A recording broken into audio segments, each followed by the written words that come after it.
अस्सलामु अलैकुम वरहमतुल्लाहि वबरकातुहू। मोहतरम भाइयों, बुज़ुर्गों, दोस्तों, आर्यन ख़ान को जो मुजरिम बना के कोर्ट के अंदर पेश किया गया, उसके लिए सबूत क्या पेश किए गए। उसमें यह कहा गया कि आर्यन ख़ान की जो चैट है, उस चैट की बुनियाद पे उसको गिरफ़्तार किया जा रहा है, क्योंकि ड्रग्स तो उसके पास में नहीं मिली और ना ही ये साबित हो सका कि वो ड्रग्स का इस्तेमाल करता है, ना ही इसका कोई लेबोरेटरी से सबूत मिला। जब ये सारे सबूत नहीं मिले तो जिस चैट को बुनियाद बनाया गया है, आज हम उसी चैट को टेक्निकल एनालिसिस करेंगे, इसलिए कि हमारे मुल्क के बहुत बड़े जो एडवोकेट है, वकील है, उज्ज्वल निकम साहब। पहले मैं आपको उनके बारे में बता दूं, उज्ज्वल निकम किसी तारुफ के मोहताज नहीं है। जो सिक्योरिटी बड़े बड़े मिनिस्टर्स को होती है, यानी Z+ सिक्योरिटी, वो उज्ज्वल निकम साहब को गवर्नमेंट ने दी हुई है, क्योंकि 93 और बहुत सारे ऐसे बड़े बड़े केसेस हैं जो उज्ज्वल निकम साहब ने लड़े हैं। इस वजह से उनको इतनी सिक्योरिटी दी गई है। ऐसे ही प्रमोद महाजन पर उनके भाई परवीन महाजन ने जो गोली से उनके ऊपर अटैक किया था, उस केस को भी उज्ज्वल निकम साहब ने ही लड़ा था। तो आज तक चैनल के एक मुंबई के जो रिपोर्टर है, उनका नाम है साहिल जोशी। साहिल जोशी ने उज्ज्वल निकम साहब से जो बातचीत की है, वो इतनी अहम है, इतनी ज़्यादा काम की है। उस बातचीत को अगर हम समझते हैं तो ये जो पूरा चैट का मसला है, ये पूरी तरह से हमारे सामने क्लियर होगा और ख़ुद हमको पता चलेगा कि आर्यन ख़ान को कैसे फंसाया गया, कैसे बली का बकरा बनाया गया, किस तरह से सिर्फ़ और सिर्फ शाहरुख खान की इमेज को डैमेज करने के लिए। क्योंकि मैंने आपको इससे पहले बताया हूँ, शाहरुख खान किसी गोश्त और पोस्त के इंसान का नाम नहीं है, बल्कि शाहरुख खान जो है ना, वो ख़ुद अपनी जगह पे एक ब्रांड है, वो ख़ुद अपनी जगह पे जो है एक इंडस्ट्री है, वो ख़ुद अपनी जगह पे एक मकाम रखते हैं। शाहरुख खान को पूरी दुनिया के अंदर, यानी पूरी दुनिया में अगर 800 करोड़ लोग रहते हैं, उसमें से आधी दुनिया 400 करोड़ लोग शाहरुख खान को जानते हैं। शाहरुख खान की पॉपुलैरिटी ऐसी है। और मैंने इससे पहले भी बताया था, भले लोगों को हमारे देश के PM का, CM का और प्राइम मिनिस्टर का और प्रेसिडेंट का नाम पता ना हो, लेकिन शाहरुख खान को पूरी दुनिया जानती है, पूरी दुनिया, पूरी दुनिया। और शाहरुख और सलमान खान में फ़र्क क्या है, वो भी मैं आपको बताता हूँ। सलमान खान जो है वो किसके हीरो है? जो लोग झोपड़पट्टी में रहने वाले, जो पंटर टाइप के, जो दादा टाइप के, भाई टाइप के जो लोग होते हैं, गांजा वांजा जो बेचने वाले या सट्टा जुआ खेलने वाले, इसी तरह से जो है ऐसे जो लोग होते हैं, सलमान खान ऐसे लोगों के हीरो है। लेकिन शाहरुख खान की बात ऐसी है कि Shahrukh Khan, Barack Obama, Donald Trump, ये लेवल के जो लोग हैं, वो लोग भी जो है शाहरुख खान को पहचानते हैं कि शाहरुख खान जो है एक ब्रांड का नाम है शाहरुख खान। अब आप इस पे से अंदाज़ा लगाइए कि दुबई के अंदर जो इन्होंने पाम जुमेरा बनाए थे, जो दुबई की गवर्नमेंट ने, उसमें से उन्होंने शाहरुख खान को गिफ्ट किया एक मकान। सिर्फ इसलिए गिफ्ट किया कि शाहरुख खान के नाम पे पूरी दुनिया में एडवर्टाइजमेंट कर सके कि शाहरुख खान का भी मकान वहाँ पे है। सिर्फ ये उन्होंने बताया दुनिया के सामने, 8 दिन के अंदर अंदर उनकी पूरी बुकिंग जो है वो फुल हो गई कि शाहरुख खान का भी मकान वहाँ पे है। ये जैसे ही दुनिया में ख़बर फैली, वैसे ही जो है जो दूसरे बड़े बड़े लोग हैं, टॉम क्रूज़ है, ब्रॉड पीट है, इसी तरह से जो है बड़े बड़े जो क्रिकेटर्स है और विराट कोहली है, ये सब लोगों ने भी वहाँ पे मकानात ख़रीद लिए। बोले शाहरुख खान ने भी वहाँ पे मकान ख़रीदा है। तो शाहरुख खान जो है, तो शाहरुख खान की ये जो इमेज और शाहरुख खान का ये जो वज़न, कुछ लोग जो दुनिया में इधर उधर सफ़र करते रहते हैं, उन्होंने जब देखे कि यार देश के अंदर इतनी पॉपुलरिटी तो देश के PM की नहीं है, उससे ज़्यादा शाहरुख खान की है, तो शाहरुख खान के नाम को ख़राब कैसे किया जाए, शाहरुख खान के नाम को कम कैसे किया जाए। क्योंकि देखो दुनिया में यही होता है, जब लोग आपकी बराबरी नहीं कर सकते हैं तो वो आपका गू खाना शुरू कर देते हैं, यानी आपकी बुराई करना शुरू कर देते हैं। जो लोग आपकी बराबरी करने की जिनकी औकात नहीं होती है, तो फिर वो आपको गिराने के लिए साजिशें और प्लानिंग करना शुरू कर देते हैं। तो ऐसा हर इंसान के बारे में आप सोच सकते हैं। जिस इंसान के भी गिराने के लिए लोग साजिशें करते हैं, प्लानिंग करते हैं, तो समझ जाना चाहिए कि वो लोग हैं जिनमें औकात नहीं है उसके बराबर में खड़े होने की, अब लग गए हुए हैं उसको नीचा दिखाने में या उसको गिराने के अंदर। लेकिन इससे कुछ होता नहीं है, क्योंकि इज़्ज़तों के देने वाले अल्लाह है। तो अल्लाह ने शाहरुख खान को जो है वो इज़्ज़तों की बुलंदियों पे दोबारा से पहुंचा दिया, हम अंदाज़ा भी नहीं लगा सकते।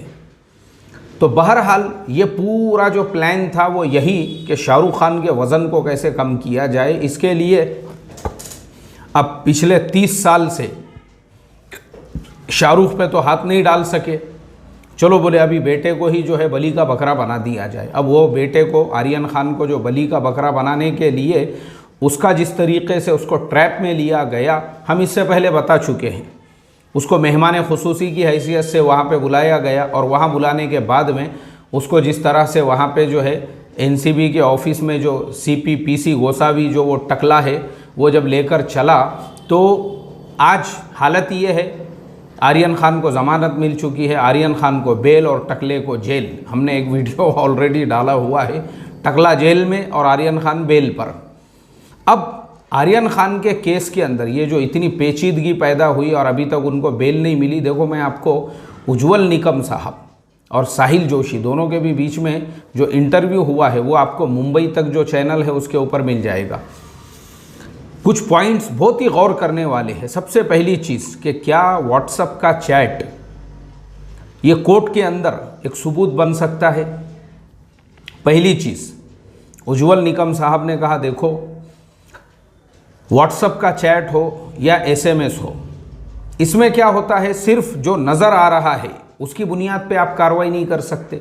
अब उन्होंने अपना केस बताया खुद का, बोले प्रमोद महाजन और परवीन महाजन का जो केस था, जो उज्ज्वल निकम साहब लड़ रहे थे, जिसमें परवीन ने प्रमोद महाजन पर गोलियों से हमला करके उनकी जान ले ली।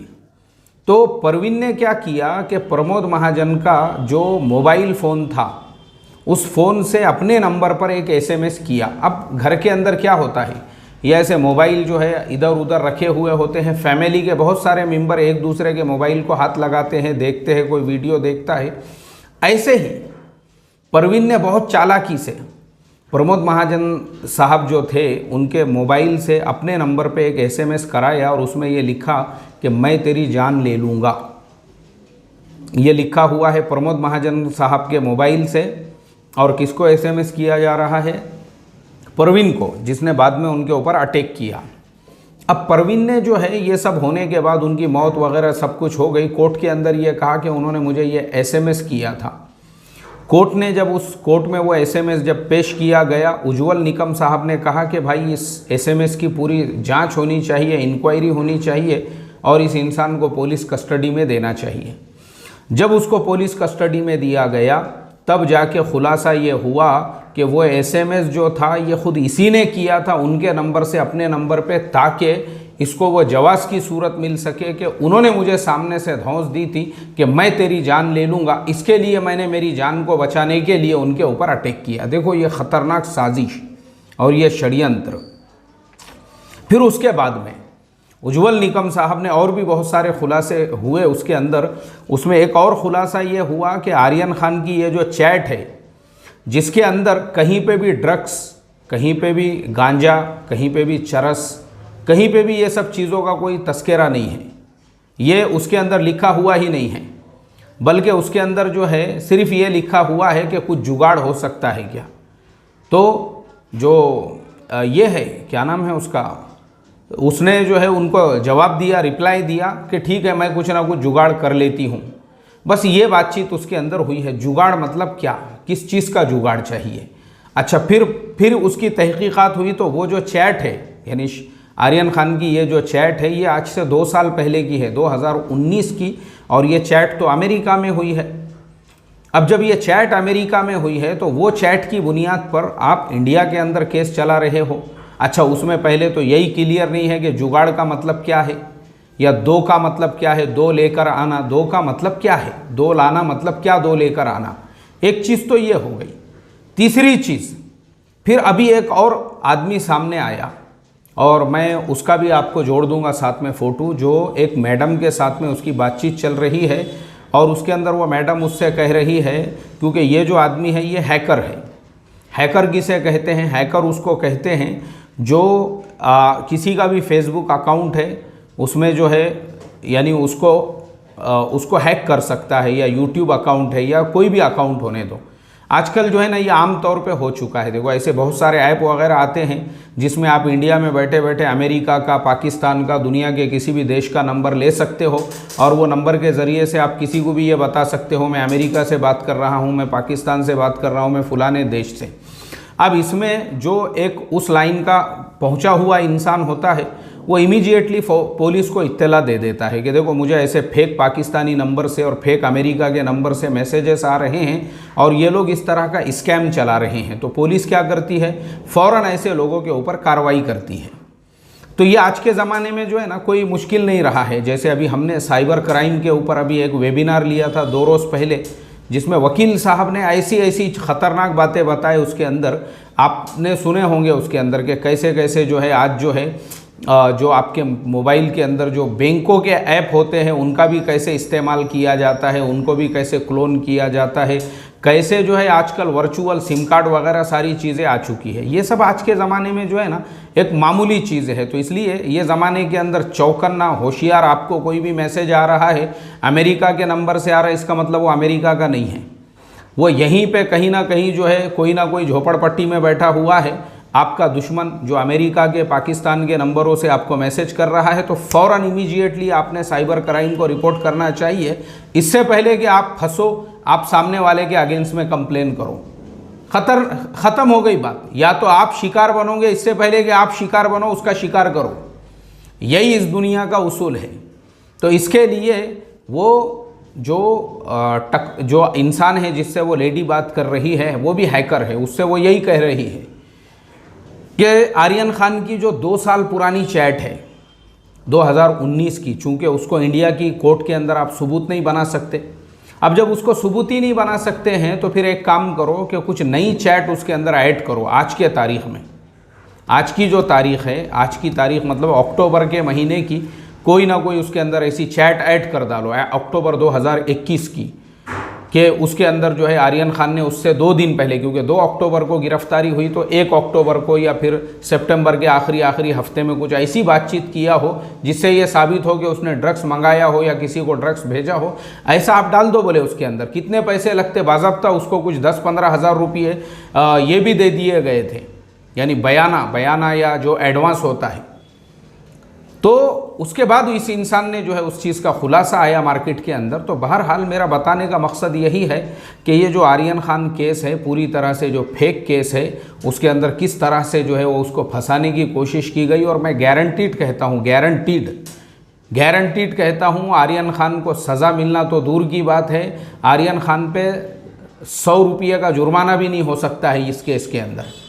कोई सबूत ही नहीं है, कोई बुनियादी नहीं है। अल्लाह हिफाजत फरमाए। मकसद सिर्फ़ और सिर्फ शाहरुख की इमेज को डैमेज करने का था, लेकिन वो कुरान में फरमाए अल्लाह ने, कुलिल्लाहुम्मा मालिकल मुल्क तुतिल मुल्क मन तशाउ व तंज़िउल मुल्क मिम्मन तशाउ व तुइज़्ज़ु मन तशाउ व तुज़िल्लु मन तशाउ बियदिकल खैर। इज़्ज़त और ज़िल्लत अल्लाह के हाथों में है। तुम आर्यन को जलील करना चाहते थे, आज अल्लाह ने उसको इतनी इज़्ज़त की बुलंदियों पर पहुँचाया कि वो खुद एक ब्रांड बन गया है। कल तक लोग आर्यन खान को शाहरुख खान के बेटे के नाम से जानते थे, आज उसकी ज़रूरत ही नहीं है ये बोलने की। आर्यन बोलते ही बस फ़ौरन समझ में आ जाता है। तुमने खुद उसको मार्केट में इतना पॉपुलर कर दिया, तुम उसको जलील करना चाहते थे, लेकिन अल्लाह ने उसको इज़्ज़त की बुलंदियों के ऊपर पहुंचा दिया। ये अल्लाह का निज़ाम है, ये निज़ाम है ये अल्लाह तबारक व तआला का। अस्सलामु अलैकुम व रहमतुल्लाहि व बरकातुहू।